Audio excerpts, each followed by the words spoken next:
Welcome back, everybody, to Spankin' Chess. I am B Hood, and this is episode 7 of Whack the Sicilian.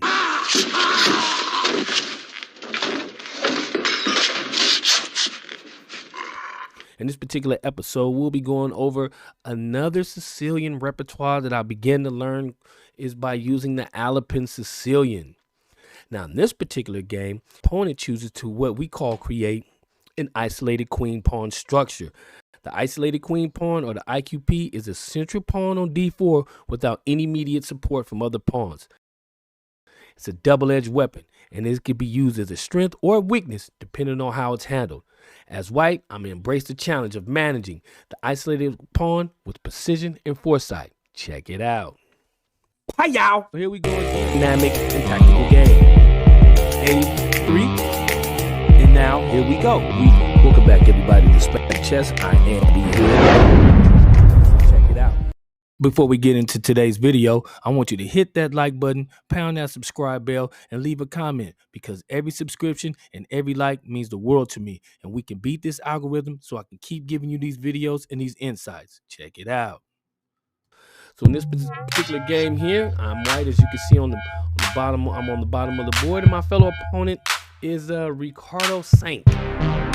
And the game starts out with e4, c5. Now we see the Sicilian is on the board, and the signature move of the Alapin is what, ladies and gentlemen?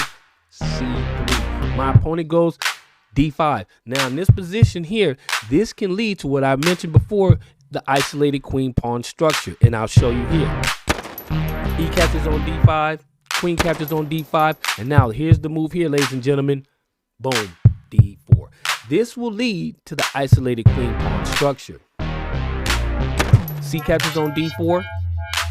C captures d4. Now you see why it's an isolated queen pawn structure. Yes. You know what it is, don't you, boy? Because it has no support from any other pawns. This can be used as a nice lever and a nice tactical thing that you can use, because yes, it can become under attack, but it's not very easy for them to gain control of this piece. And d5 square is very important in the Sicilian, but he's relinquished that. He doesn't have that pawn in control. So I'll have control of that. So let's see how it continues. He goes e6. Now, this is a very good move here, due to the fact that his light square bishop, he doesn't get that attack because of that pawn there. Let's continue. He goes knight to f6. Now I go knight to c3, attacking the queen. And we always been loose, dealing off the turf like it was never gonna run dry. That ain't no business. So he brings his queen right back. So that's twice he's moved his queen. So that means I gained a tempo. Now the bishop to b5 is another advancing move, attacking move, and I'm one move away from castling. So he chooses to block the check with bishop to d7. However, this was the key for that move in and of itself. In and of itself. And you may take it as you lose a tempi, but I don't. Boom, bishop to e2. Say what? I just bring it all the way back. So now he's gonna waste another move. As you can see by these red squares, I've seen this type of position before in other Sicilians. However, I've seen this. Sometimes in the Nansdorf, you'll get this A6 play, and then you may get that G6, as you can see by the arrows I provided, G6, bishop to G7, or and castle on the king side, or bishop to E7, or bishop to D6 and castle on the king side. So, and I was familiar with that. So I go ahead and go with my move. I castle on the king side. Now is the perfect time for me to go with the D5 push. This is the perfect time for me to go D5. I want to make him an offer he can't refuse. Boom, d5. My opponent goes, he captures the pawn on d5. Now I capture back with the knight. Then I capture back with the queen. And now my queen is in the center of the board. And just look at this here. Look at how these bishops have. Look at how much scope my bishops have. Look around. Everything that is taking care of business is together. Dig it tight. They have a lot of scope. He still has his queen back here. His rooks aren't looking at each other. His king is still stuck in the center. And I want to take advantage of that. Bishop to e6. So now he's threatening the queen. He's threatening my queen. So I easily slide out of that. That's no big deal. No amount of pressure.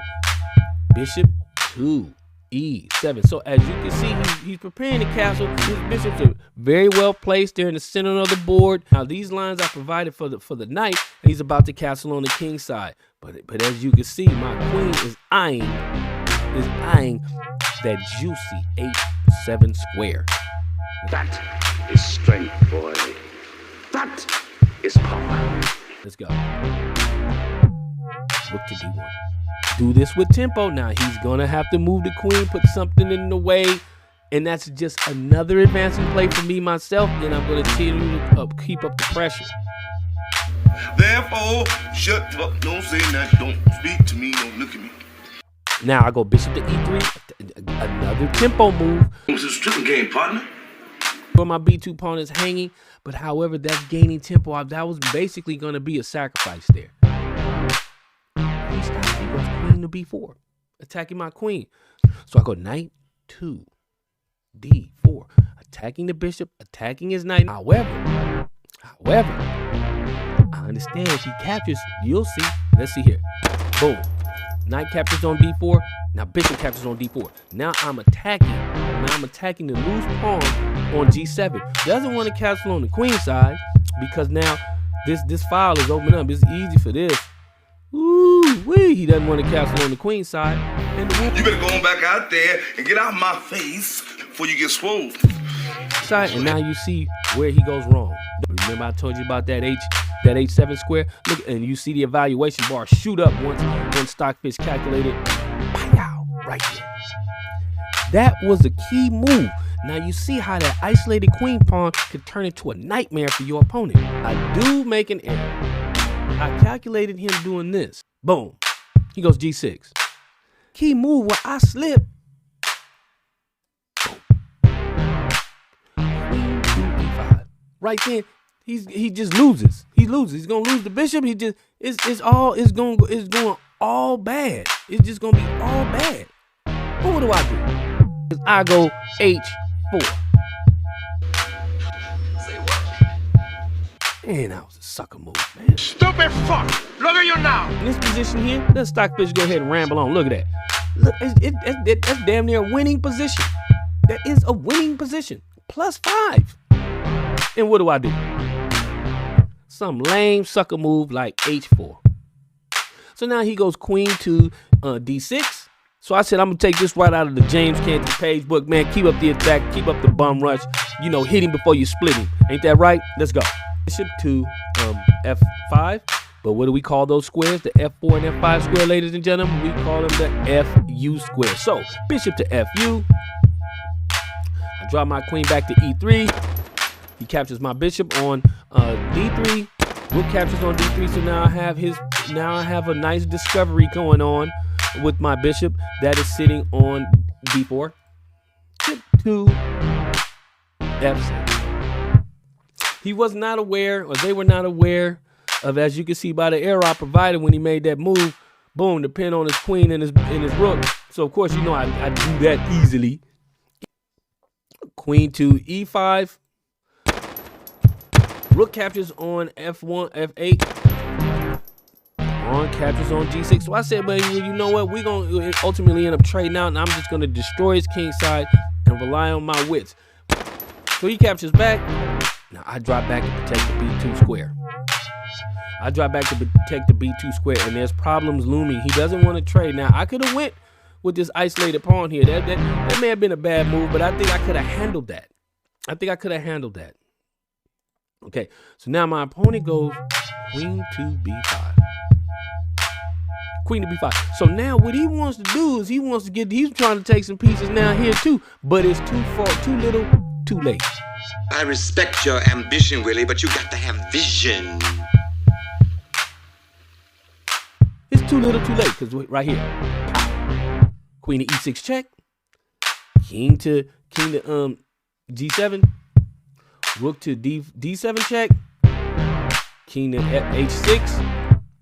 Now I just line up my rooks, getting them ready to keep this bum rush going. Pow. Let's nip all this in the bud. We going for the mate now, ladies and gentlemen. We going for the mate. Mate and 5 from this point on. King to G4. I mean G5. Rook to D5. Now that's why I messed up. King to FU.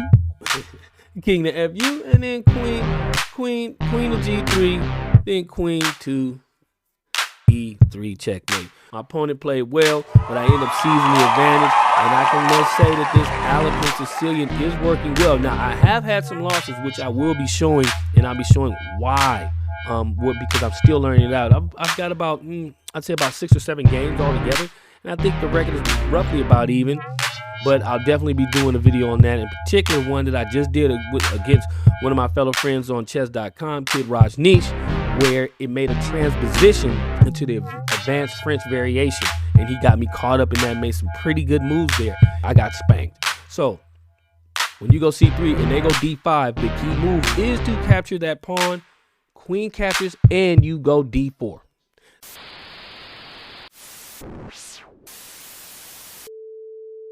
If you like today's video, hit that like button.